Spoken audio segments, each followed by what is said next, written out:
Bonjour et bienvenue sur la chaîne de Prof Couder, la chaîne qui vous explique vos cours de physique de façon simple. Si vous avez besoin de plus d'aide, n'hésitez pas à aller voir en description, je vous offre des bonus.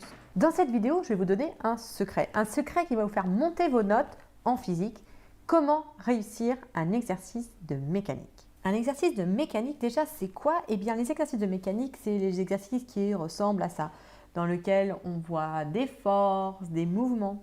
Souvent, on a l'impression que c'est des exercices qui sont très compliqués, avec des vecteurs, des calculs, etc. Et on a l'impression qu'on n'en voit pas le bout. Bonne nouvelle, en fait, les exercices de mécanique se reposent tous, je dis bien tous, sur le même principe. Donc, il suffit bien de comprendre ce principe et ensuite de l'appliquer. C'est-à-dire que même si l'énoncé vous demande de faire des choses, il faut toujours se demander où est-ce que j'en suis dans ce principe, et quitte à faire le principe indépendamment de l'énoncé, vous n'allez pas vous perdre. Donc, puisqu'il y a une recette magique, si vous voulez, un principe qui marche pour tous les exercices, allons l'explorer. Commençons donc par la première étape. La première étape, c'est de définir le système. Il y a en fait en mécanique trois sortes de systèmes. Le premier, c'est le plus simple, c'est celui qu'on voit principalement au lycée, c'est le point. Et donc, on va voir toute la mécanique du point qui est à la base, donc qui est bien à connaître puisque ça nous permet de faire les autres systèmes. Deuxième système, c'est la mécanique des solides. Un solide indéformable, c'est un système qui est assez simple à étudier. Pourquoi? Parce qu'on va dire que c'est un mouvement composé où il y a une translation du centre de gravité composé d'une rotation autour de ce centre de gravité. Et enfin, le troisième système, qui est le plus délicat à étudier, c'est les systèmes qui vont se déformer. Donc là, on va avoir un système qui bouge. Dans un système qui bouge, le principe est toujours le même, c'est qu'on va découper ce système en petits morceaux. Ces petits morceaux, ils sont plutôt de l'ordre du micromètre que de l'ordre du nanomètre, donc il y a vraiment beaucoup de molécules dedans. On est encore à l'échelle macroscopique au sens de la chimie, mais pas non plus à l'échelle de ce qu'on voit, c'est un peu entre les deux, c'est ce qu'on appelle l'échelle mésoscopique. Grâce à la mécanique, on va pouvoir décrire le mouvement de tous ces petits bouts de système, et à la fin, on va faire une grande intégrale pour avoir des lois sur le système en entier. Si vous n'êtes pas clair sur cette façon de faire, c'est du calcul différentiel encore et toujours, donc n'hésitez pas à aller voir. Ce principe de fonctionnement, il marche par exemple pour tout ce qui va être fluide, donc tout ce qui va être mécanique des fluides. Donc notamment aussi tout ce qui va être lié aux ondes, puisque les ondes se déplacent dans des systèmes qui vont se déformer sous l'action des ondes. Donc c'est pour ça que toute cette partie-là va donner lieu à les mécafluides, à toute la physique des ondes. Et en fait, les lois qui sont à la base, c'est les mêmes que pour les points et les solides indéformables. Donc vraiment, ce qu'on va voir, ce système-là est à la base de beaucoup de pans de la physique. Deuxième étape, il faut définir le référentiel et les axes associés. Si vous n'êtes pas au point sur le référentiel, petite vidéo pour vous expliquer. Ce qu'il faut bien se poser comme question, c'est est-ce que mon référentiel est galiléen ou non. Les lois de la physique ne sont pas les mêmes dans les référentiels galiléens et non galiléens, donc c'est vraiment indispensable de vraiment se poser la question est-ce que c'est galiléen ou non. Typiquement au lycée, ce sera toujours galiléen et au post-bac, on va commencer à arriver les référentiels non galiléens. Pour définir un référentiel galiléen, le plus simple, c'est de voir si le référentiel que vous choisissez est en translation rectiligne uniforme par rapport à un autre référentiel qu'on connaît de galiléen. Un référentiel galiléen qu'on utilise souvent, c'est le référentiel terrestre. Une fois qu'on a choisi le référentiel, il faut se poser la question du système d'axes. Il y a plusieurs, notamment quel type de coordonnées on va choisir. Au lycée, on a le choix en gros entre les coordonnées cartésiennes et le repère de Freinet. Si vous n'êtes pas au point sur les systèmes de coordonnées, je vous laisse aller voir ça. On voit post-bac qu'il y a d'autres systèmes de coordonnées qui arrivent, par exemple le système de coordonnées cylindriques, qui donne le système polaire lorsqu'on est en 2 dimensions, ou le système de coordonnées sphériques. Une fois choisi votre référentiel et votre système de coordonnées, vous passez votre 0, vos vecteurs unitaires, et vous pouvez passer à l'étape 3. Étape 3, le bilan des forces. Pour faire le bilan des forces, il suffit de suivre ce que je vous dis là comme méthode. En gros, c'est de faire la liste d'interactions à distance, rajouter les interactions faites par les systèmes qui touchent votre système et vous avez votre bilan des forces. C'est un point très important parce que c'est celui-là qui va souvent déterminer la suite et si vous allez réussir votre exercice ou pas. Donc n'y allez pas trop vite, prenez vraiment le temps.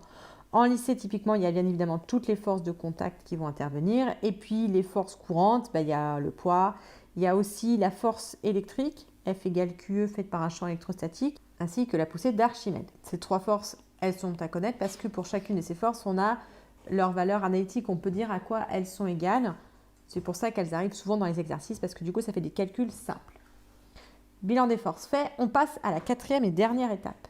quatrième étape, on va faire le lien entre la force, toutes les forces qu'on vient de trouver dans le bilan des forces, et le mouvement. Pour ça, il n'y a pas 36 solutions, il y en a 2 ou 3. Il faut surtout ne pas inventer de solution entre force et mouvement, ne pas inventer de relation. Il y en a 2, voire 3, c'est tout, donc n'utilisez que celle-là. La première, c'est une relation vectorielle.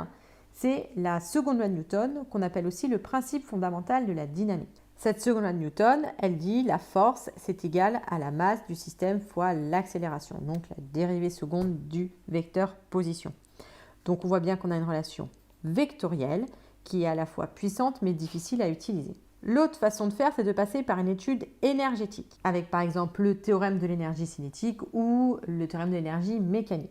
Si on prend l'exemple du théorème de l'énergie cinétique, il dit quoi? Il dit le travail de la force sur le trajet AB, c'est égal à la variation d'énergie cinétique du deuxième système entre A et B. Donc là, on voit bien qu'on a une relation scalaire, donc qui peut servir notamment, c'est beaucoup plus facile quand on a des systèmes à un seul degré de liberté, comme par exemple un pendule. Alors comment choisir entre l'un et l'autre? Souvent les deux fonctionnent.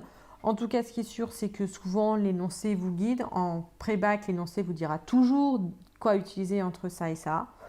Donc c'est un petit peu à vous de voir, sentir, etc. et de voir lequel utiliser, mais il n'y a pas de mauvaise solution. Et puis si vous n'avez pas avec l'un, vous essayez avec l'autre.